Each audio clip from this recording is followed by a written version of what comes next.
ఇచ్చేదాని కావు. కానీ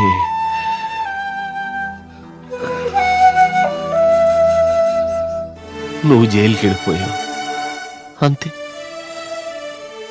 గెద్ద కోడి పిల్లలు దొరికినట్టు ఈ ఊరి జనానికి నా బిడ్డలు దొరికారమ్మా.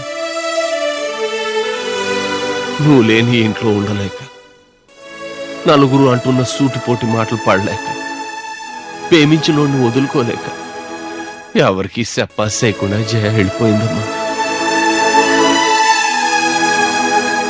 నేను చేసిన తప్పుల వల్లే ఇవాళ మిమ్మల్ని నలుగురు నాలుగు మాటలు అంటుంటే ఏమీ చెయ్యలేక, ఏమీ శాతకాని దౌర్భాగ్య స్థితిలో ఉన్నానమ్మా.